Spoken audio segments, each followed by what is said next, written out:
জগন্নাথ বসুর সঙ্গে কালের কথা শুধুমাত্র 98.3 ম্যাচেতে।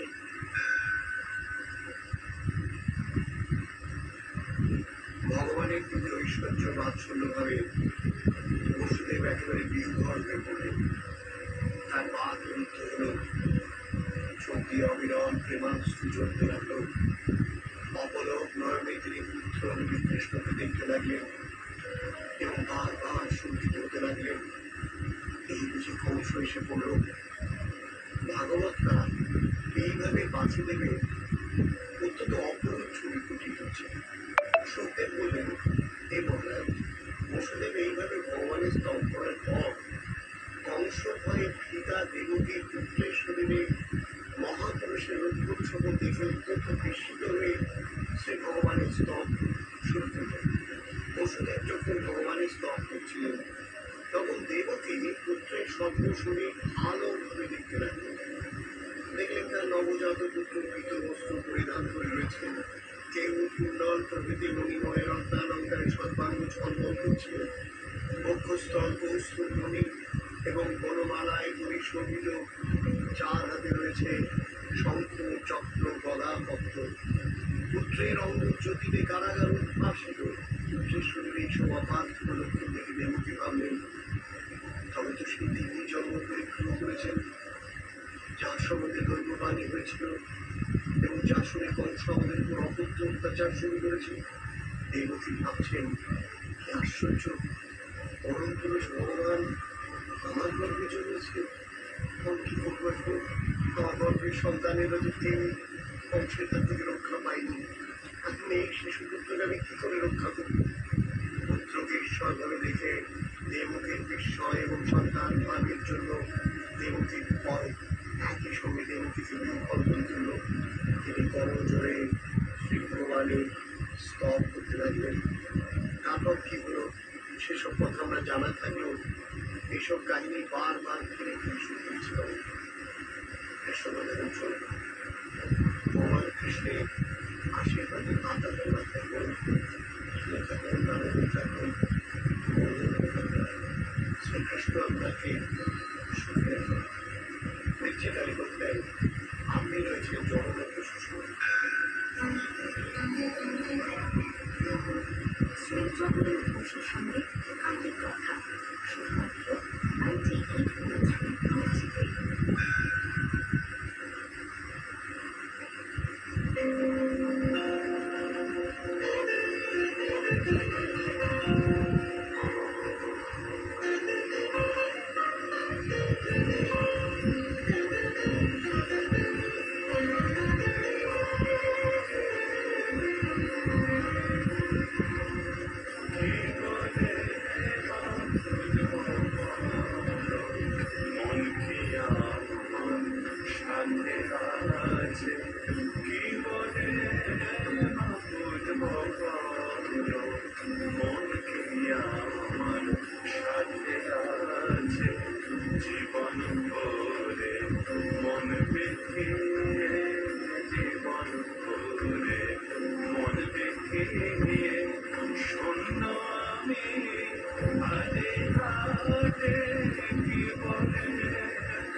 ওম গণেশায় নমঃ গণেশায় নমঃ গণেশ ওম বিষ্ণু বিষ্ণু প্রভু ধীরে কিংবা চরম স্থানে শত্রু প্রভু নায় করেছে।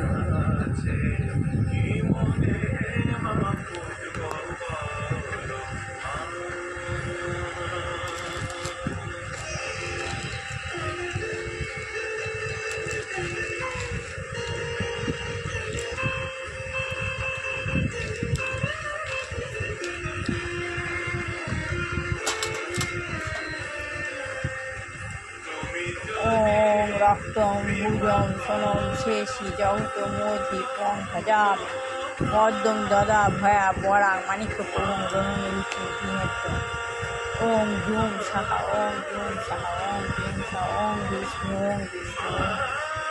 বিষ্ণু পর্ব ধীরে কিংবা চরম দৃষ্টানে শত্রু করুণায় প্রতিকার। ওম শ্রী গুরুদেব দুর্গাপ্রসন্ন পরমহংসদেবায়।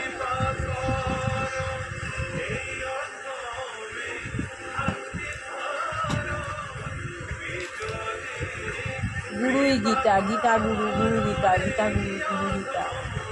আমি প্রতিদিন গুরু গীতা নিয়ে গুরু সঙ্গ করি প্রতিদিন। আপনারাও আমার সঙ্গে এই ব্রহ্ম মুহূর্তে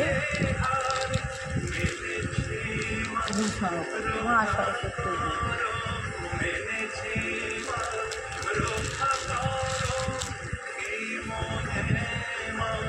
লক্ষ্মীদেব পায়।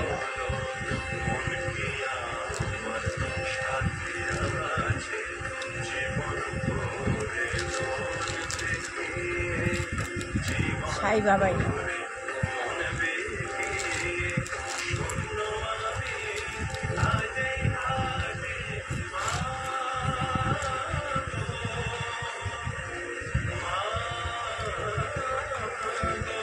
আত্মজ্ঞান লাভের পন্থা বইটা করছি। শ্রী প্রভুপাদ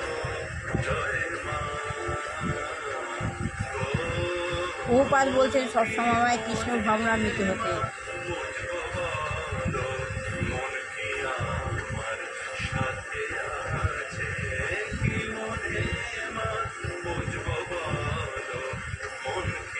তাহলে সাংবাদিক আমাকে কি বলছেন? সাংবাদিক আমাকে কি কোনোরকম আর্থিক সাহায্য করতে হবে? সাংবাদিক বলছেন যে আমাকে কি কোনো রকম আর্থিক সাহায্য করতে হবে? চিফ বলছেন না, সেটা আপনার ব্যক্তিগত ইচ্ছা। আপনি যদি দিতে চান সেটা ভালো, আর আপনি যদি না দিতে চান তাহলেও আমরা কিছু মনে করি না। আমরা কারো আর্থিক সাহায্যের উপর নির্ভরশীল নই, আমরা শ্রীকৃষ্ণের উপর নির্ভরশীল। বলছেন আমরা শ্রীকৃষ্ণের উপর নির্ভরশীল। সাংবাদিক বলছেন আমাকে কোনো টাকা পয়সা দিতে হবে? প্রভুপাদ বলছেন না। সাংবাদিক বলছেন একজন প্রকৃত